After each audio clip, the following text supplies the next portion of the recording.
BNP সরকার যে পরিমাণ সমর্থন পাচ্ছে, এই সমর্থন অতীতে কোনো সরকারই পায়নি। আজকে কথাটা একটু ঘুরিয়ে বলতে চাই কি কারণে জানেন? বিএনপি সরকার আওয়ামী লীগের সমর্থন পাচ্ছে। আওয়ামী লীগ বিএনপির পদ ত্যাগ চায় না, অবৈধ সরকার বলে না। আওয়ামী লীগ বিএনপির বিরুদ্ধে কোনো আন্দোলনের আওয়াজ করে না। আওয়ামী লীগ বিএনপির সঙ্গে বোঝাপড়া করতে চায়। তার মানে একদম অজাত শত্রু, চিরশত্রু আওয়ামী লীগ বলছে আমাদের লোকজন আপনাদেরকে ভোট দিয়েছে, ক্ষমতায় এনেছে, শুধুমাত্র আমাদের নিষেধাজ্ঞা তুলেন, আমরা আপনাদেরকে সমর্থন প্রত্যাহার করতে চাই না, করলে কিন্তু বিপদে পড়বেন। এই সরকারকে বাংলাদেশের মানুষ, সবচেয়ে বড় কথা, একটা নিরঙ্কুশ সংখ্যাগরিষ্ঠতা দিয়েছে। দেশের মানুষ সমর্থন করেছে, বুদ্ধিজীবী, সরকারের সমালোচক, সোশ্যাল মিডিয়া, গরিব মানুষ, ধনী মানুষ, মধ্যবিত্ত মানুষ, দোকানদার, ব্যবসায়ী, চাকরিজীবী, আমলারা তো অবশ্যই সবাই বলছে একটা নতুন সরকার। আমলা, পুলিশ প্রশাসন, আমাদের কথা হয়তো তারা বলছে যে একটা নতুন প্রশাসন এসছে, নতুন সরকার এসছে, তাকে সময় দেয়, সে কাজ করুক, তাকে সেই সময়টা দেওয়া উচিত। একমাত্র এই বাংলাদেশে জামাতে ইসলাম এবং এনসিপি, এরা ভেতরের বোঝাপড়া কি জানি না, কিন্তু সময় কিন্তু তারেক রহমান সরকারকে দিচ্ছে না। একেবারে শুরু থেকেই চাপতে ধরেছে ছাই দিয়ে। এই দেশ দেখেন আজকে শেষ অবস্থা, বাংলাদেশের চারদিকে একটা ভয়াবহ অনিশ্চয়তা, দুঃস্বপ্নের চিন্তা, তেল থাকবে না, তেল ফুরিয়ে যাচ্ছে, তেলকে আসলে ফুরিয়ে যাবে, গ্রামেগঞ্জে বিদ্যুৎ থাকছে না, প্রচন্ড লোডশেডিং, জিনিসপত্রের দাম বাড়ছে, মন্ত্রী ঘোষণা দিচ্ছেন যে জিনিসপত্রের দাম বাড়বে, জিনিসপত্রের সমস্ত চেইন ভেঙে পড়েছে, মন্ত্রীর মুখের কথা, যে প্রতিটা জায়গায় গোলযোগ লেগে গেছে, আমদানি করা জিনিসপত্র স্থবির হয়ে যাচ্ছে, বৈদেশিক বাণিজ্য স্থবিরতা দেখা যাচ্ছে। সোশ্যাল মিডিয়া যারা 2 পয়সা ইনকাম করেন তাদের পেটে লাথি পড়েছে, ইন্টারন্যাশনাল বাজারে সাংঘাতিক সংকট দেখা দিয়েছে, সেগুলোর এফেক্ট পড়েছে। ফেসবুক, ইউটিউবে যারা কাজ করেন তারা টের পাচ্ছেন, তাদের ইনকাম কমেছে।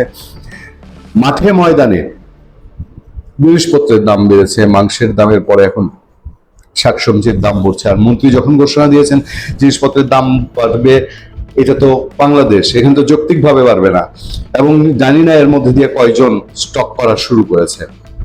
এই যখন পরিস্থিতি, তখন জামাত এবং এনসিপি পড়ে আছে জুলাই সনদ নিয়ে। যেন এই জুলাই সনদ যদি সংসদে বিএনপি পাশ করে ফেলে, তাহলে জিনিসপত্রের দাম কমে যাবে, তেলে দেশ ভেসে যাবে, কোথাও কোনো অর্থনৈতিক সংকট থাকবে না, গরিব মানুষ সব বড়লোক হয়ে যাবে, বাংলাদেশে গরিব ফকির ভিক্ষুক কিছু থাকবে না।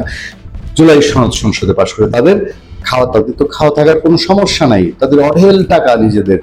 জামাতে ইসলামীর যে টাকা আছে সেই টাকা দিয়ে তার যারা সদস্য তাদেরকে বোধহয় 100 বছর পালতে পারবে। সুতরাং জামাতের বাইরে যারা আছে তাদেরকে নিয়ে জামাতের চিন্তা করার কিছু নেই। ফলে জামাত তার ওই জুলাই সনদেই চাই, আর কিছু চাই না। দেশের মানুষ মূল্য না বাঁচলো, কোনো সেদিকে তাকানোর জোগাড় নেই। আমরা এর মধ্যে আলোচনা করছিলাম যে অন্তত তারেক রহমান এই সংকটকালে তিনি বক্তৃতা দিবেন, হয়তোবা দিবেনও বক্তৃতা দেশের এই সংকটের সময়।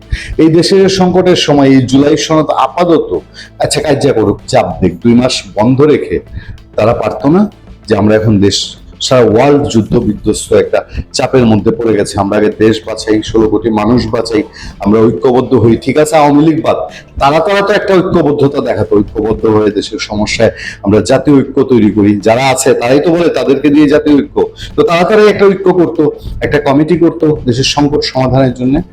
সেদিকের বালাই নেই।